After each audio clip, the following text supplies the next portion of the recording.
No voice. Can anybody hear? I cannot hear. We cannot hear too. Hear me? Yeah, but I know you don't want to hear me, but I just wondered if you could hear. I can hear you now. I couldn't earlier. Is that right?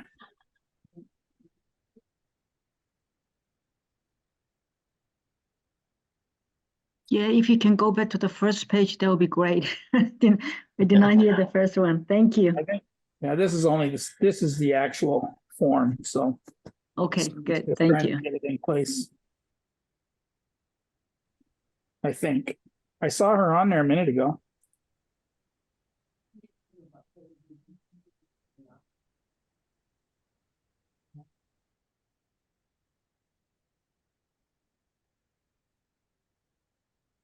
Are you sharing your sound, Cindy?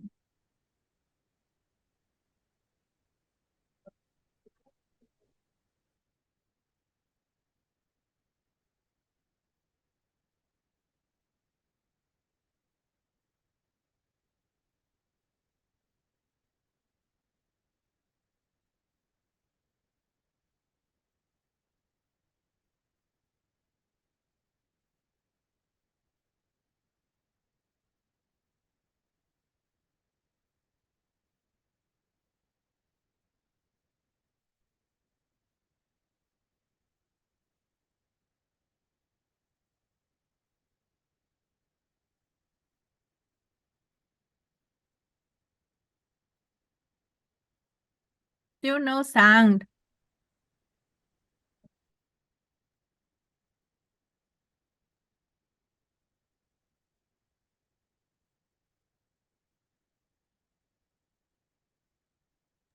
Harry, is Cindy in here? I saw Cindy on here a minute ago, but I don't see her now. Plus her shared screen has dropped, so I'm not sure what is going on her end.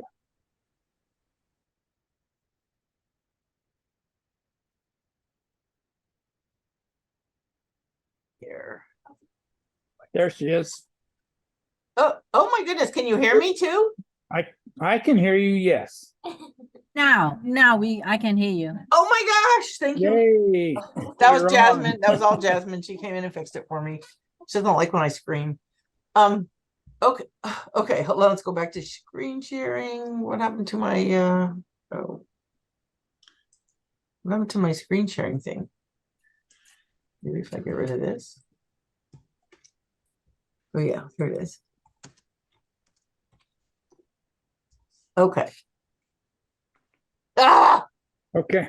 I'm having that kind of day, you know. I locked my keys in my car again. Okay. So this is the for only brand new document. This is the only one that from scratch is all new. And it is just an advisory to a buyer that about how hard it is to get insurance and that you should start right away. It's based on the market we're in right this minute.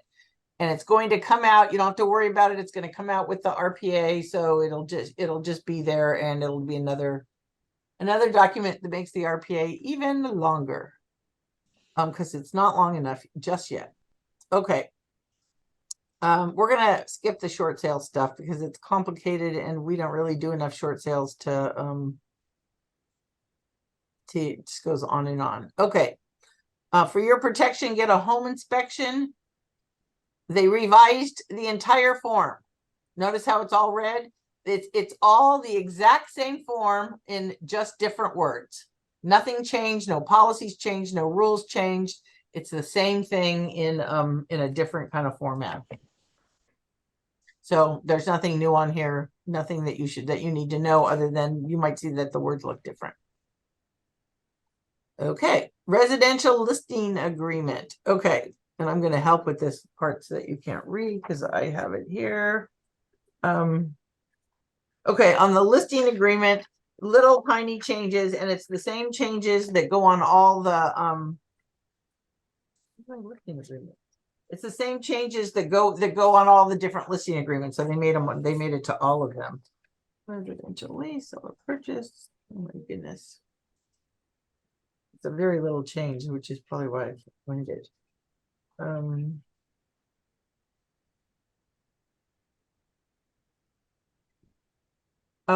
Anyway, okay, so they changed, yay, they changed the word. I don't know what it used to be, but now it's called the listing period. I'm not sure what it used to be called, but they changed that. And then, or maybe I don't know, maybe they added a parentheses or something. It looks like they did a minor change. And then they added this part down here about the maximum term that you can have for a listing agreement. That's going to be on the listing agreement. And if you did my class on new laws, as I came around, there was a new law this year where you can't have a listing agreement more than 24 months. And you can only renew, and that's an exclusive. You can have other kinds. And this is only residential, not commercial. And you can only renew any exclusive residential listing agreement for 12 months. And it has to be signed by the seller at the time of renewal. You can't have them sign it early. Like right now, sign me a 24-month and also sign the renewal right now. I mean, if you post date it and you're just cheating everybody, not much we can do, but you're not allowed to do that. You have to wait till the 24 months is over and then see if they want to re-up for another 12 and have them re-sign then. So, that's it. That's the only change to the listing agreement is just adding that information that it can only be. And for those of you who took the class before, Carr gave a class on the new laws, but it wasn't until I'd already given half of mine. So for those of you that were in my first half, I have one thing I need to correct, and that is on residential leases. The new law, and again, we have the small landlord exemption, but the new law says you can only have 1 month's security deposit, and that includes pet deposits. Someone asked me and I thought I didn't. That includes everything, 1 month's deposit period, unless you're considered a small landlord. So then you don't have any, you don't have any new restrictions. So Cindy, when does it start? in January 1st. Okay, thank you. On the leased deposit, is that equal or can't exceed 1 month's rent, or is it? Correct. It can be no more than 1 month's rent period. And if you didn't do my class, there is a small landlord exception. If you have a landlord who has no fewer than 2 properties and no fewer than 4 units in those 2 properties together, they're exempt and they can still get 2 months up front and 1 month for furnished. Thank you. Cindy, so when you say small landlord means the owner. Right. owns the property Only no more owns than only owns two properties with no more than 4 units total. so they can have a 1 month plus the pet deposit. Right. Got it. Okay. Revised property management forms. We don't really do property management, but we do residential month-to-month rental agreements quite a bit. Okay. The residential lease. Let me see if I can find my higher notes. You're on 3. The one that starts with 3B. I was trying to put these in order and then I got mad and I messed them all up. Okay. Maybe contract. Okay. So I think this is a whole new question, right? Periodic pest control, whether the premises is covered by a contract for periodic pest control.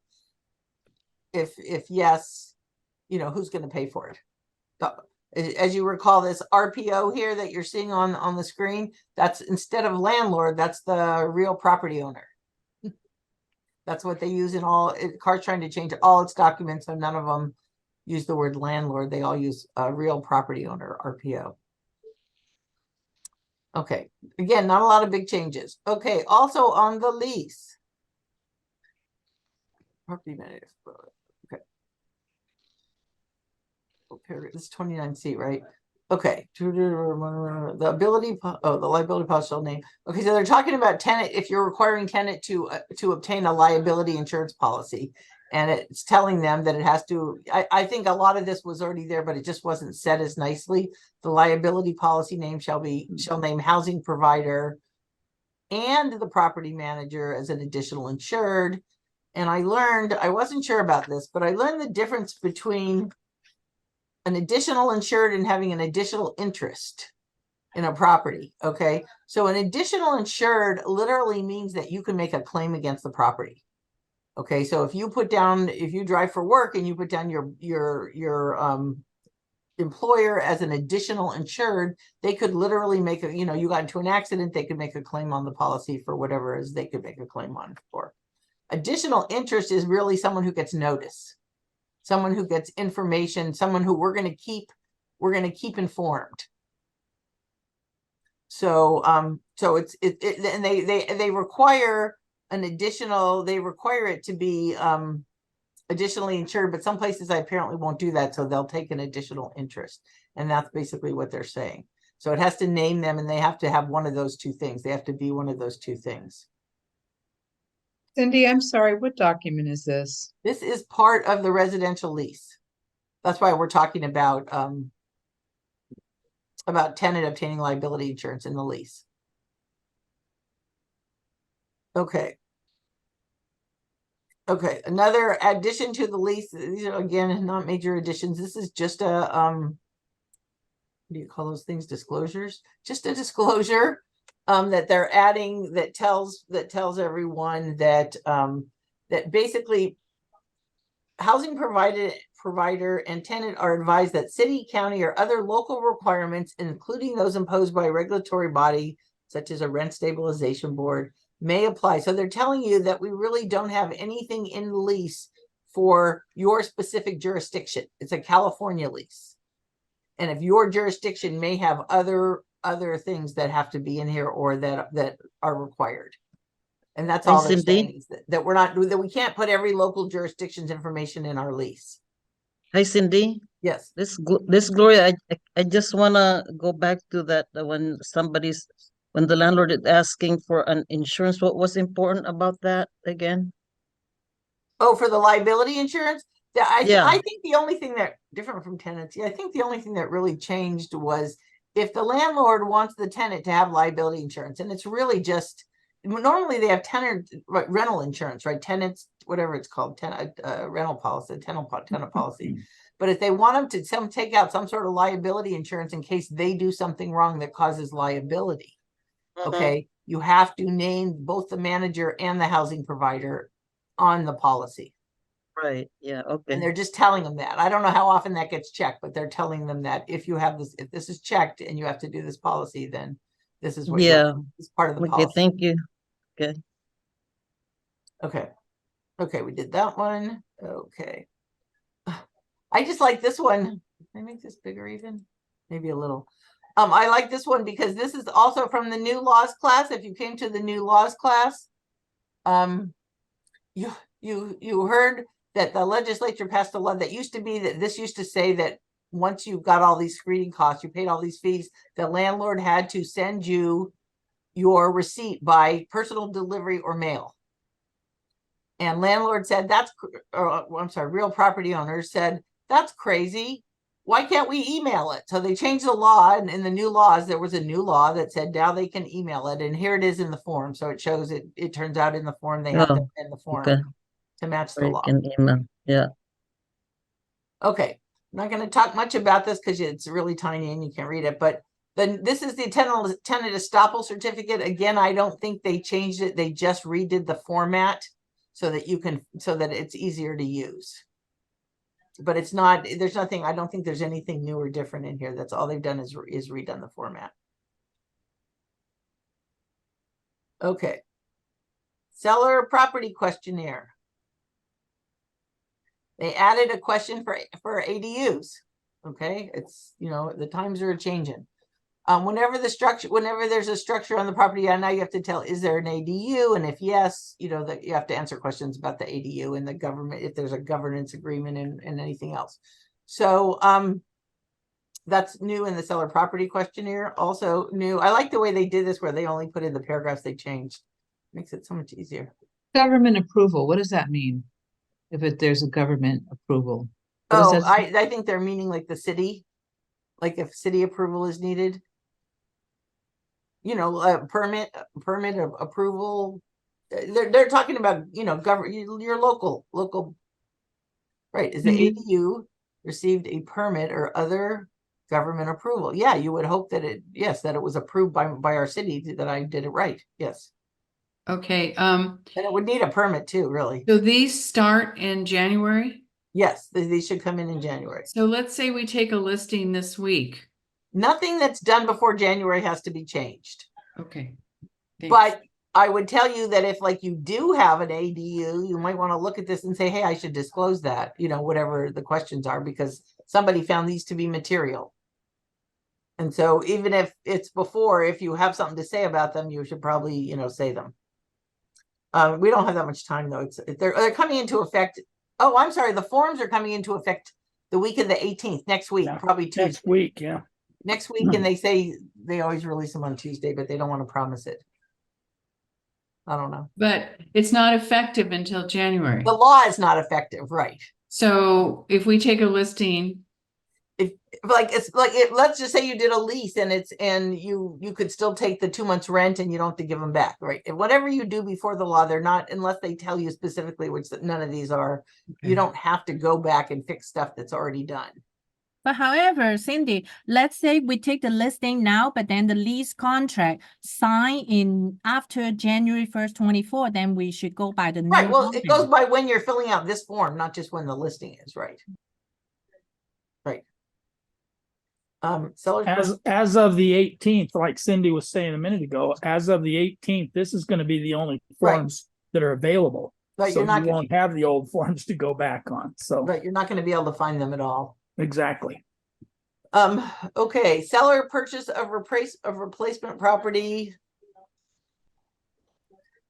Okay, gosh, can I just find this because I can't read it and I don't remember what it says, but I have it on my desk. Sorry.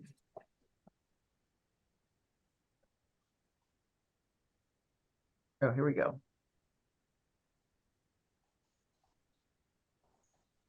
Huh. So what this does, oh, I guess it's over here. Buyer, okay, so this is crazy.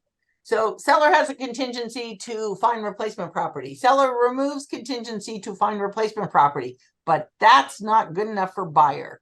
Buyer needs to know that the seller actually has somewhere to go and will leave. It's not enough that they don't have a contingency.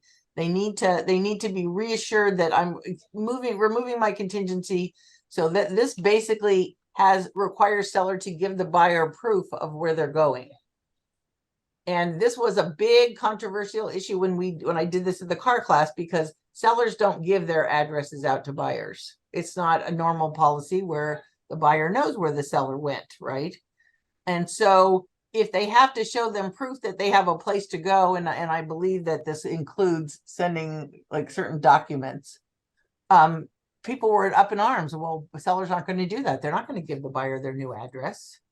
So I don't know what's going to happen with this, and I don't think there's going to be any change since they taught the class on it.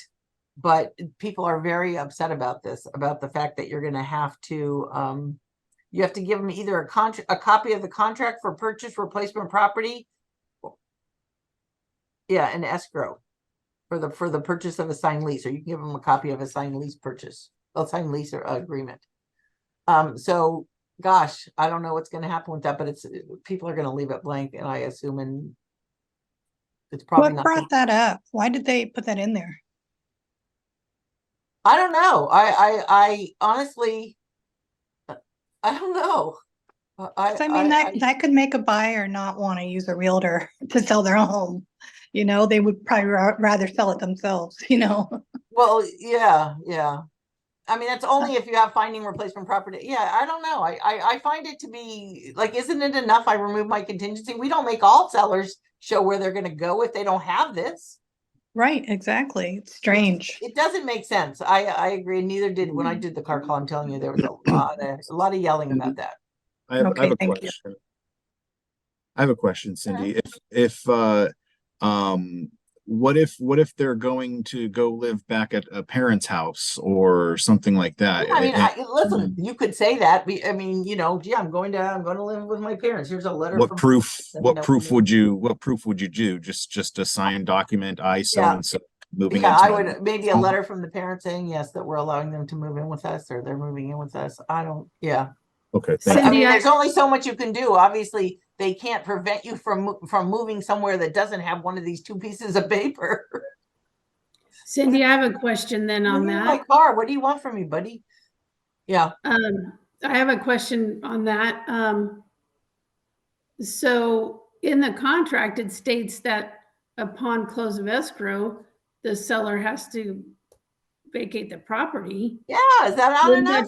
Wouldn't that just contradict that? And what kind of liability are we gonna be in if they leave it blank? I don't think it's going to be. You know, there's a lot of things people leave blank, and the transaction, and sometimes it's important, and we end up having to go back and fix them because they shouldn't have been blank. We had to have an answer, and some things just really don't affect this transaction, and nobody ever realizes they're.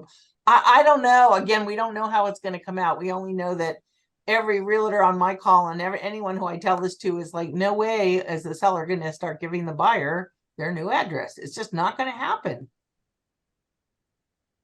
I mean, right? Right, Yeah, exactly. yeah, guess what? I'm moving out of state, you know, I'm moving in with my brother in Maryland. Here's his address. Knock Yeah. yourself out. Maybe they'll have a document that they can just share with escrow that shows that they Yeah, have. or again, like the QS, escrow has, you know, the Right, information the on QS, file. exactly. And what if the seller is a celebrity or something? They But don't also- want anybody. Also, when they remove all contingencies, Well, it okay. probably can be included in this. This if is it's a not, okay, contingency. let's start here. This is not a law. Okay, this is not a new law. This is something that CAR decided to put in. There's a lot of stuff in the RPA that are laws that have to be followed that CAR can't change. No one can change. You can't even you can't waive them. You know, there's a lot of stuff in here you can't waive. But then there's a bunch of stuff in here that CAR puts in because it makes the transaction go more smooth, right? Like the SPQ. There's no law that says there's such a thing as an SPQ. But CAR finds that these are the material issues, and to help the parties, we're going to make a list of material issues and have you fill them out so that we get the information we need. But it's not, you could counter out the SPQ. Nobody tells you have to do it. So you could technically, if there's a seller purchase of replacement property and you're the buyer and you're the seller, you could counter out, you could say, or you could cross it out. You could do whatever you want, right? Because it's not required by law. It's only required by this contract. And so you could take it out of the contract. I mean, again, you know, if you did that for everything that you felt like this about, it would probably have the longest counteroffers ever or whatever, or extra forms. But you can say, hey, seller is not to give buyer, you know, seller has finding replacement property contingency and will not give buyer proof of purchase. Period. Is it in red though, or is that just for But the red part, I'm pretty sure, is just to show you the changes. Okay. Yeah. Thank you. Yeah.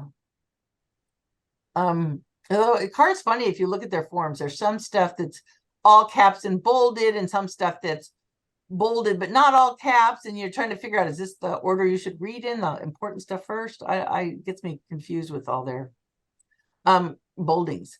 Okay, so that's that one, and added 2 grounds to cancel based on the above. Okay, so they added 2 grounds of cancellation. Yeah, this is the part in the class that I missed.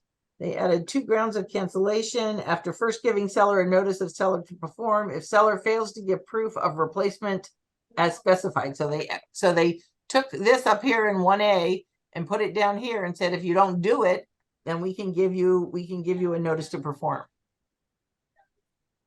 Again, does the buyer want out of the contract or the buyer want the property? I mean, if you're looking to get out of the contract. Okay, and the other one is if seller gives notice.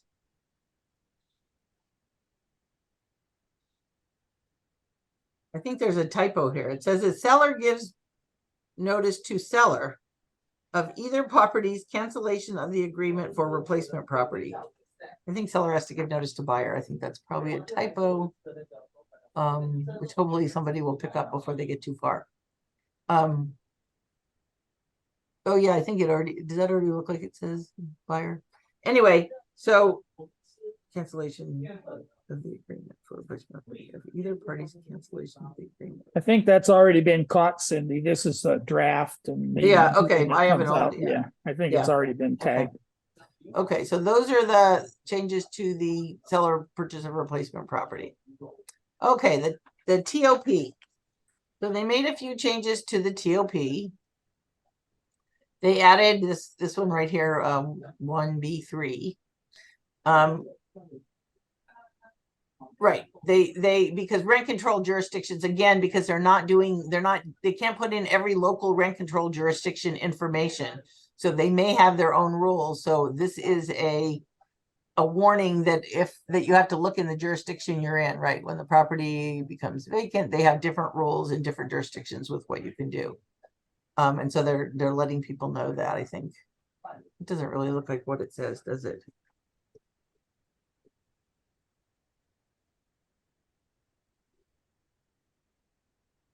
Okay, let me do this again. Oh, whoa. I'm not, which part is this? I'm not sure which part, but that's not relevant. Down to my seller. Whoa. This, my notes say that this, if the property is going to be delivered vacant, seller has to identify how seller got the tenants to leave. So the buyer now has a right to know, and I'm not sure which part of this it is. Oh, I think it's this part up here. So basically, I was able, right. They have a right to know if there's going to be a possible lawsuit. Did you pay them money and they left? Did you change the locks while they were at work one day? You know, what did you do to get them out? How likely are we that they're going to come back and, burn the place down or do something else? Is basically what you want to know. So that is now something that per the form, again, not per the law, but per the form that you have to be able to identify. And then they added a section, if the buyer's already a tenant, that you fill out this section. So that's all new if you're selling it to a tenant. Identify added to specifically willing to identify use of security deposits, if any. Oh, okay. This is just another disclosure on security deposits and what happens to happen, what has to happen with them. So this is the TOP. If you're not using the TOP, you probably should be using it, especially if you're a landlord and you have a tenant in the property that's going to leave by the end of the lease. By using the TOP, it says that if by some chance you can't get your tenant to leave, you're not going to be liable. You're just going to be, the buyer can cancel and get their deposit back, but nothing else. Can't sue you for having to live in an apartment for another 3 months while you get the tenant out. So you should really be looking at this form and seeing if it works for you. So we should put it in with the listing agreement? No, it goes in with the purchase agreement. Oh, okay. Thank you. Oh, actually, you could probably get it. You probably could get it filled out ahead so that, well, but again, you're going to get the agreement and send something back. Either at any point you can fill it out. Yeah. Okay. Oh, okay. So that's all the forms that are of import. So there's 3. This is what we did. We did the 3 short-term rental forms. There are, just so you know, there are 6 business listing sales forms for business sales of businesses, and we're doing more and more of those. all these are all redone. So they should be way better and hopefully, matching what Airforms has.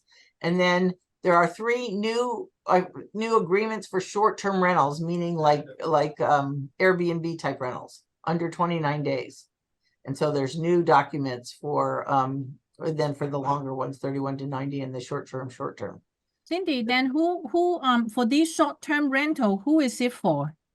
Like if you have a tenant, if you have a landlord, I don't even know if they use agents, but if you have a landlord who wants to rent their property to someone who's coming to California for 2 weeks, and it's just for 2 weeks, it's different rules. Oh, And some okay. cities don't allow short-term rentals, so you have to know if your city allows short-term rentals as well. Okay, let's see. Okay, so 9 forms were updated without a revision date. So that means they took it out. I don't know what. 25 other forms were reviewed and given a new date because of the 4-year rule, but they didn't need to be revised. So when you see numbers, I mean, I saw some big numbers of the 80 forms revised. Well, not really. Very few revisions. No. That's it. Let me figure out how to stop sharing.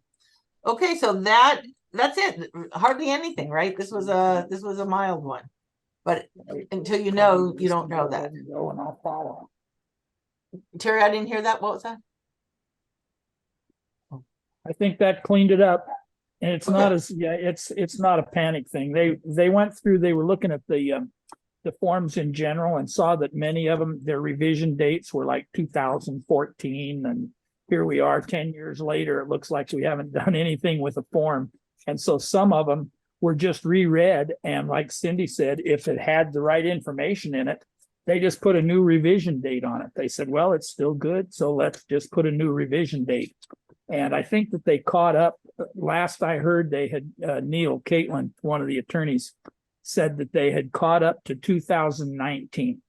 So anything after 2019, they still haven't maybe reviewed and things. This So they're 4-year getting period is there. going to be a big one. Yeah. Yep. Every 4 years. I know. Yeah. I think it's a great idea. I don't like looking at one that hasn't been revised in a long time because I don't know if things changed and I trust them to know. Yep.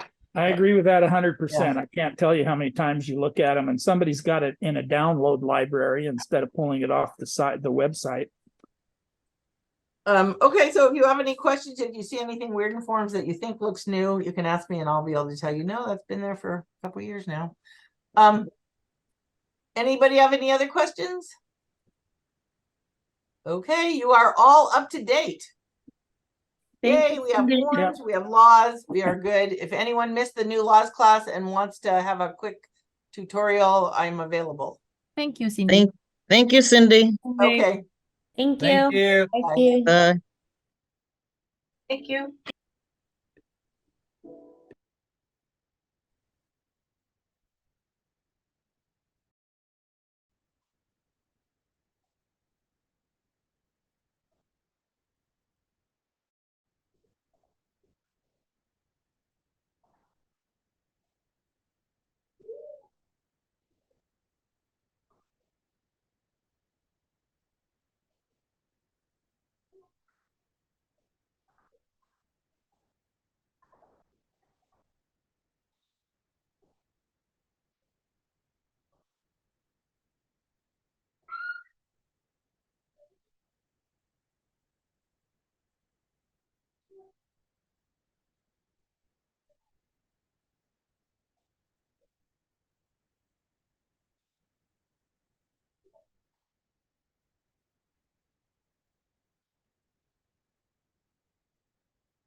With the air fryer, have a fried chicken. Do you want Hannah?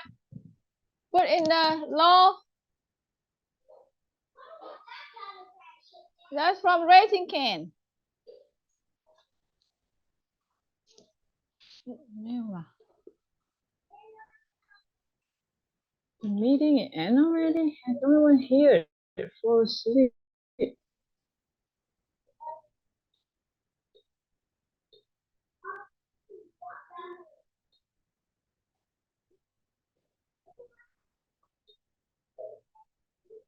Nuôi trà chang mê no.